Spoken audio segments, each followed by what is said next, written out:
tuned for the Joan Quinn Profiles. As an editor for Andy Warhol's Interview, the Los Angeles Herald-Examiner, LA Style, and Detour magazines, Joan covered the social set, the Hollywood hotshots, the international art scene, the mysteries of food, the excitement of travel, and the fabulous world of fashion. Joan continues to find creative people on the cutting edge who make things happen. Here's Joan Agajanian Quinn. Hi, I'm Joan Quinn, and welcome to the Joan Quinn Profiles. Our guests waiting to be profiled are actress Eileen Graff and singer-songwriter Brenda Lee Agar. Actress, author Eileen Graff was born and raised in Brooklyn, New York, and went on to Ithaca College in upstate New York. Were you planning a life in the theater at that time? I was planning a life in some sort of performance area. Were you? I thought, I grew up in show business. My dad's a singer and a conductor, and I could always sing. It was the one thing I could always count on because I sure couldn't add or subtract really well. I wondered if there was show business in your family. Yeah, we're all over the place. Are you, all of you? Yeah, my husband is a composer and a musical director. Oh. My cousin Randy is a Tony Award-winning big shot. Randy? Randy Graff, my cousin. My brother yeah. is Todd Graff, who is also a Tony nominee and a director. He directed the movie Camp a couple of years ago. So my other cousin Lori is also an actress, and she's an author. My daughter is a musical theater performer, so we're well represented. You really feel comfortable then. Yeah. You do. What are you going to do? It's who we are. Exactly. I mean, it's part of your life, Yeah, right? And yeah. you talk about Tony Award winners. You're a Grammy-nominated Yeah, singer. mm-hmm. For what was that? That was our CD, Baby's Broadway Lullabies. My husband and I picked show tunes, whether they were lullabies or not, and arranged them as lullabies. Oh. And if I must say so, it's really very beautiful, and moms tell me it really calms the babies down. So babies, now we're back to babies. Yeah. We're going to go this full Okay. circle because What the Other Mothers Know is your book that you wrote, but you started with these lullabies. That's interesting. Mm-hmm. That's something in the background that we didn't know. Yeah. Now, you were on stage in Greece. Yeah, I was. Was it the original company? I was the second Broadway Sandy ever. Wow. I wasn't the original, but I was in the original. Well, they were still there, right? Yeah, They never left Broadway. The show ran for a really long time. I was in the show for 2.5 years. How do you do that Yeah. every night? The audience is always new, and you owe And it do to you them. feel that? Yep, they paid their money. They're expecting to see a great, fresh show, and that's your job, is to give that to them. And did you have to audition to be Sure. Sandy? Yeah, Were there a lot of Sandys? Over the course of the years, there were a handful of Sandys. When you're lucky enough to get into a Broadway show, Wow. you kind of want to hold on to it. Was it your first Broadway show? No, Grease was my second Broadway show. My first job was in Promises, Promises, Burt Bacharach, Hal David, Neil Simon, which is the musical version of The Apartment. And I was a pit singer. I sang backup in the pit, in the orchestra pit, as a musician, and I understudied the leading lady. And did you then get to go on? I went on about a dozen times on Broadway, right out of college, and then I toured. I did the national tour for about a year, playing the role that I used to understudy. That you understudied. Who was playing it then? On Broadway, Uh-huh. Jill O'Hara, who was the original one. Then her sister Jenny O'Hara Really? replaced Jill. So maybe you never would have had a chance if the sisters were there. And Lorna Luft actually was the last Fran Kubelik in the show on Broadway. Oh, really? Yeah. So here you are. You're in Greece. You're on Broadway, and you meet your husband. Yeah, he was the musical director of Grease. Oh, And he was? Yeah, and we will be married 30 years in August. Oh my gosh. And so you came to Hollywood with him. Yeah. Why? What was he doing here? Well, he's a composer. I was doing a Broadway show called I Love My Wife at the time, and he was very busy in New York as a studio musician and whatever. And our friend Charlie Fox, who wrote such fabulous songs like Killing Me Softly, and he wrote the Love Boat theme and Happy Days, and a whole bunch of shows, he said to Ben, why don't you come out and write some music for Happy Days? And I had been doing I Love My Wife for a year. Ben sort of felt like it was time to make a change. So we said to Charlie, we'll be there. And so were And you we this moved. perky girl who came out from New York? I was such a cutie pie. Well, you must have been different from everything that was going on here. You had a different background. You looked different. I mean, I was very lucky when we got out here. I started to work right away, and I really didn't stop for many, many, many years. and then you were 6 years on ABC, the comedy Mr. Belvedere. Yeah, we were on the air for almost 6 seasons, and it was a defining era in my life. Was that like toward the end after you'd been doing all this other work, or was it Yeah. in the middle? Kind It of? was all the time that I was doing stage, doing Broadway musicals, I knew that my particular talents would be best served in a situation comedy. And a lot of people who've been successful in that format, as I'm sure you know, you've probably talked to hundreds of us, come from the stage. Well, and they're the ones who know really what to do. I think actors who are on stage are really great actors. They've had so much experience. Well, we've had a lot of different training. kind of a different experience. kind, yeah. And when we were doing Mr. Belvedere, we had a lot of young people as guests, and I could always tell the ones who had gone to acting school, the ones that had had some training. Could you? Yeah, and the ones who just said, "Oh, I'm going to go to Hollywood and be a star," you know, the really fabulous-looking kids who are trying to break in. And I like working with other actors. Well, that was the one thing that I see.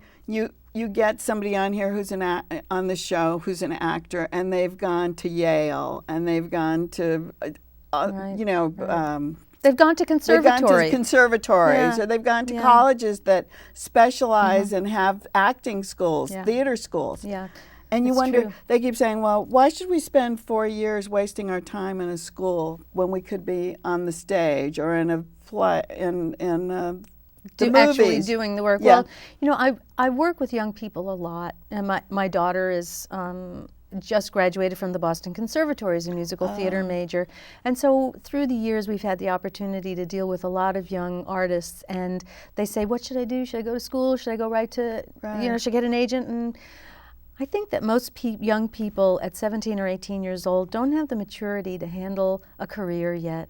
And you need those 4 years of learning how to do it.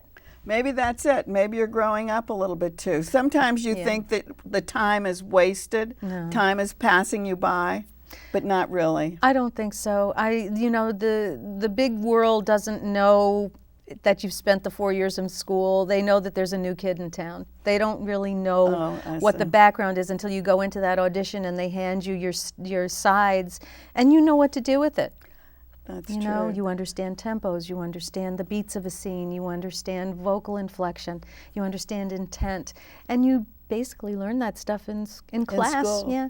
Well, now that you're telling us and showing us how knowledgeable you are, how knowledgeable did you think you were that you could write a book about telling other mothers what to do and say? Actually, Well- you just mentioned that you told the students they should go on to school, right? Well, I think that being a parent for 20 some odd years sort of is the school of hard knocks of parenthood. But when I was a new mom, I was an actress. I didn't know anybody that had children. I didn't know anybody that was pregnant. I knew nothing, and I really needed to be mentored by other mothers. And my partner, Donna Rosenstein and Michelle Gendelman, we all come from television and show business, and they also really were kind of from the clueless mom school. And we said, you know, we really need to put something out there for those of us who know nothing, and we'll give them the inside scoop. But how do you become the other mother? You listen. Because you talk listen. about the other mothers, what they know. So how do you? You listen. You listen. What we did when we were collecting information for the book is we had focus groups. We brought together large groups of moms. Several times we emailed all across the country. Tell us your best tips. Tell us how life was made a little easier for you when you were parenting. How'd you find those people to write to? Through someone who told someone who told someone. Is that it? People that you 'Cause trusted. You have a lot of what other people say Yes, in the a book. lot You of- have yes. What would you call advice? A lot of advice and a lot of just hardcore mom-to-mom tips. You know, we include, for example, in the book, an entire section on how to set up a carpool. If you don't know how to know. do that, you don't have to reinvent the wheel. We've done it for you. But how did the three of you work together? Because you're all, you're all busy, you're all working, and how did you decide who did what? That's a really good question. Donna and I originally got the idea for the book. Donna was telling me a story about she found out from another mom that if you're responsible for the food for a class party, Yeah. you have to get the fast food hamburgers, you'd better order them a day in advance because they won't have them ready for you. I read that. I remember that. And she now. said, who knew that? And I said, well, the other mothers know. And she said, that's a book. Oh. So we started collecting ideas and information, and then we were introduced to Michelle, who is actually a comedy writer, and we all collected the stories together. Michelle wrote a first draft, which we all rewrote and edited, and all culled from the stories and the tips that we had collected. So I think one of the things in here is how to solve a problem, and you say it's in the bag. Yeah, it's What in is the bag. that? At the end of every section, we include a little part called "It's in the Bag," where we just give you a checklist. Make sure that you always have this stuff with you at all times. So when you've got a baby, you've got the diaper bag. So we just give you a nice checklist. Make sure that these are the things you have. You stick them in there. You don't have to worry about it. And we follow all the way through up to, we actually have a little section called "It's in the Trunk." Oh, is so that when your kids start, and you know this, when they start doing sports, when you start schlepping them to I lessons, when you're always in the car. So you've got that emergency kit in the trunk. You've always got the beach chair. You've always got water. You've always got a snack. You've always got sneakers. You've always got a blanket. So why have to think of this stuff yourself? And We've what done about it. recipes? You also have recipes. We do. How'd you get recipes Well, for that? food is, of course, the essence of life, as you well know. Especially for kids, right? It's very important, and some of the most joyous times people have with their family is in the kitchen. And we said, well, what are some of the things? Let's get some fun recipes that you can do together or that kids love. And of course, we had to have a chicken soup recipe in there because kids are going to get sick, and we all need chicken soup. So that's a given. So we had to have a chicken soup recipe, which was the cause of a lot of discussion among the three of us because we all had our own grandma chicken soup recipe. And to come up with the perfect one was really, it was a fun challenge. I think the other thing, you tell us how to go on a car trip. Make sure that you allow enough time. It always takes longer when you're traveling with kids. Always. You can't just jump in the car and go anymore. And keep them busy in the back seat with certain things. Yeah. Make sure you have a new toy. If you've got a little kid, one new toy. That's what you said. And One then new have them toy. open it or whatever. And any other special tip that you didn't get to put in the book? There's something that someone told us a couple of weeks ago that I knew and had totally forgotten about. When you take the family to Disneyland or Magic Mountain or any kind of huge theme park, if you all wear the same color t-shirt, you're going to be able to find each other. I was just at panic because I didn't ever remember what Nika was wearing. I didn't remember for the life of me. And I would see these families and they're all in chartreuse. And you say, what is that? And you realize, that's so they can find each other. And someone told us that just a couple of weeks ago, and we went, that's brilliant. So are we going to have a sequel to this? Oh, we certainly hope so. What will we call it? Well, we're sort of thinking about the other mothers know that 16 stinks. You know, the problems the problems of getting into adolescence and how to get through it without killing each other might be fun. I like that. We don't know, but we've got so much fabulous information. Eileen, thank you for coming on today and sharing your Thank you for time. having me. Thank you. And thank you for watching this part of the show. We'll be right back with singer-songwriter Brenda Lee Agar.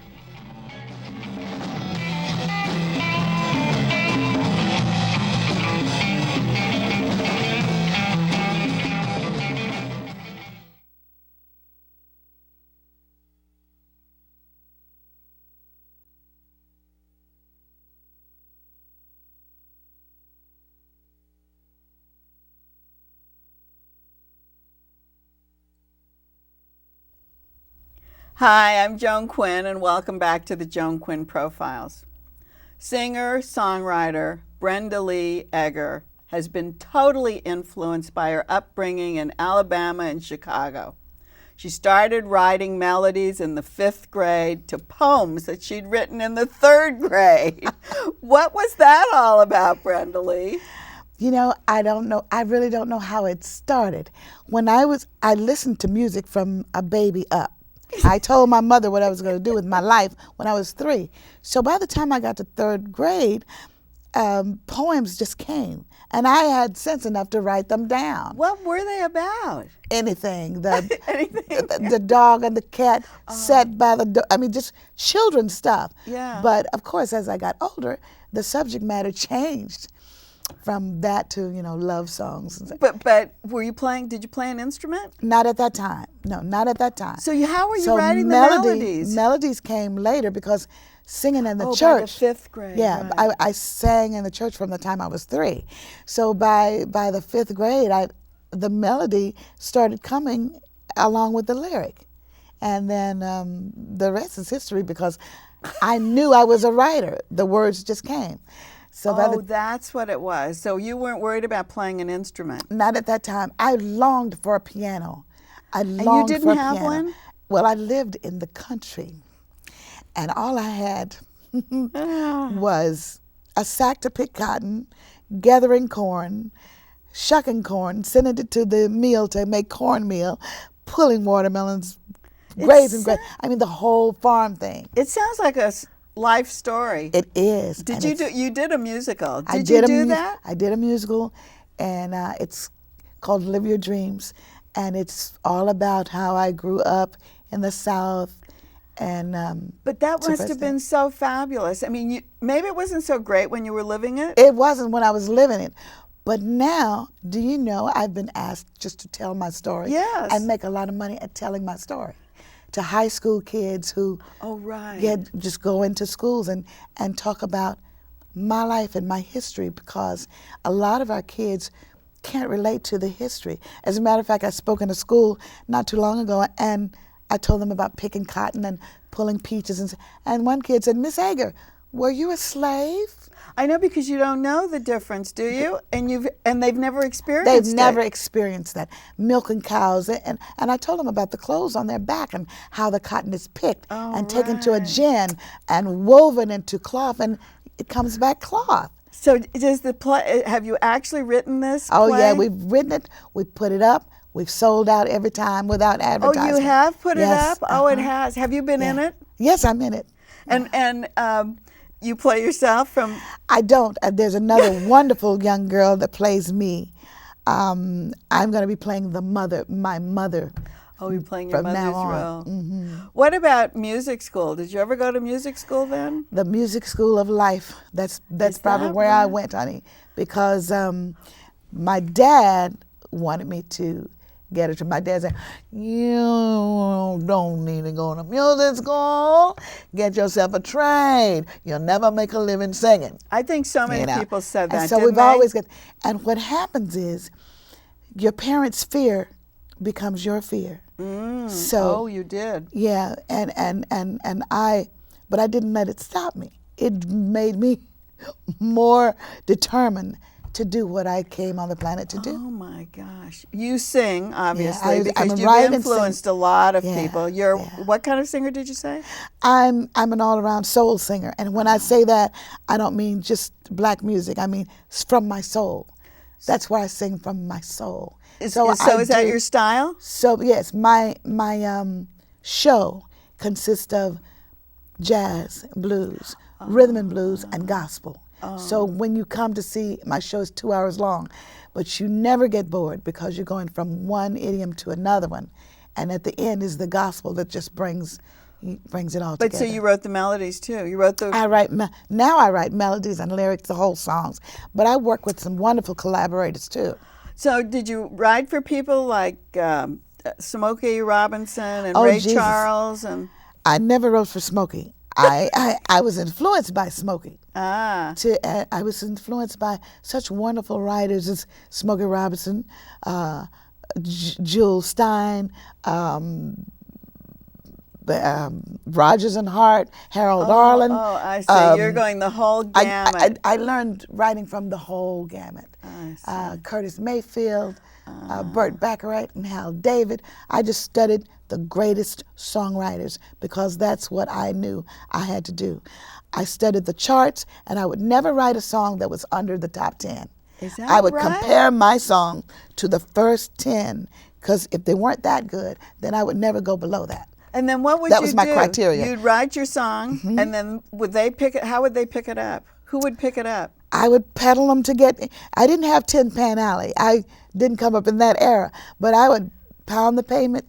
Said, I've got a song. I've got a song for you. The way because you knew who to go to. and I knew Mavis Staples. We grew up in Chicago. Oh man, we got stories. Mavis Staples just did a CD with Ry Cooder producing Yes, it, yeah. and she did a show in New York Yeah. recently. And you've written for her? I've written for her and the Staples Singers. When I was a young girl in Chicago, Mavis, and she laughs every time I tell this story, left the group, didn't want to be a Staples singer anymore. So her dad called me, and I says, Brenda, Mavis is leaving the group, and we want to find somebody to kind of take Mavis' place.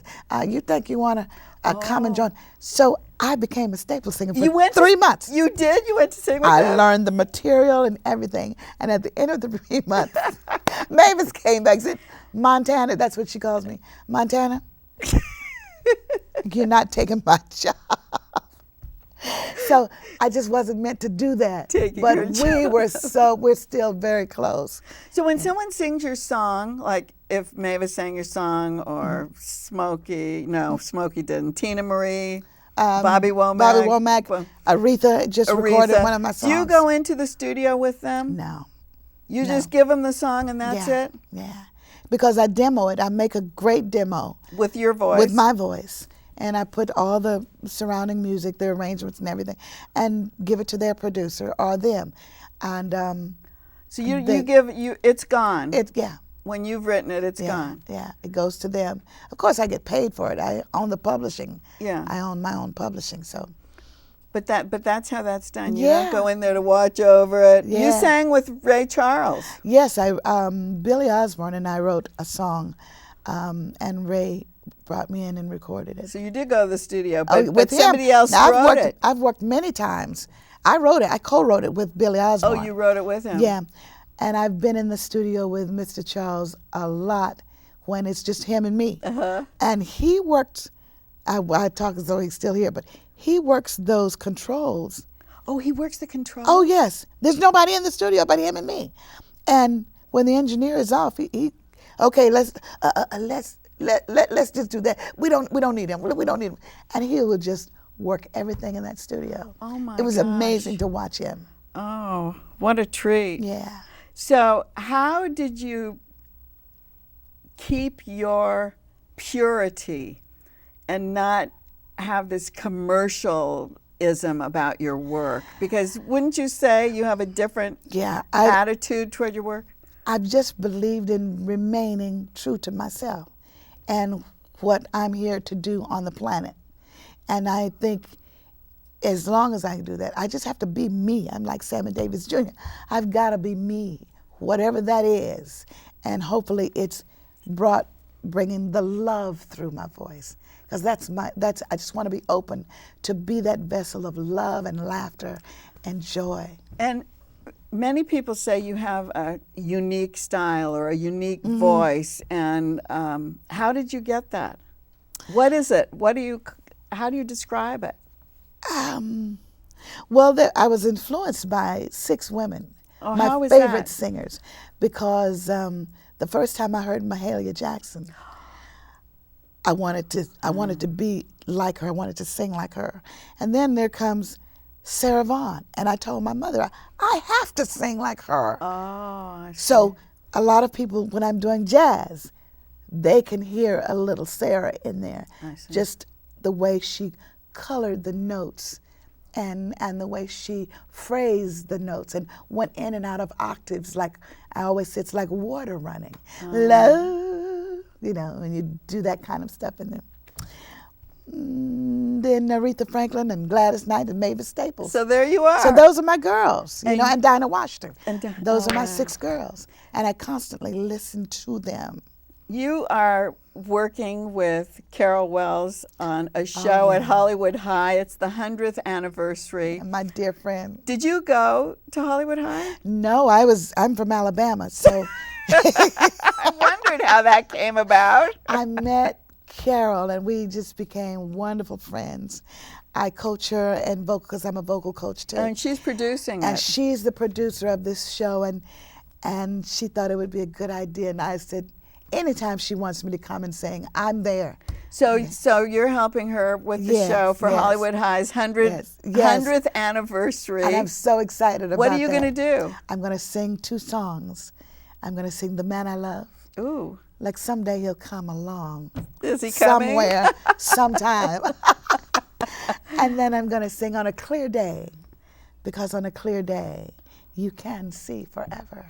So would you want to be on stage all the time, or do you want to make CDs? Oh, I'm going to show your CD too. I forgot about this. Well, you know, my whole life, and I'm so grateful, I've been in this business over 30 years, and I've always sang and wrote music and been on a stage. So that's, my life is the stage. So you and like making music, yes.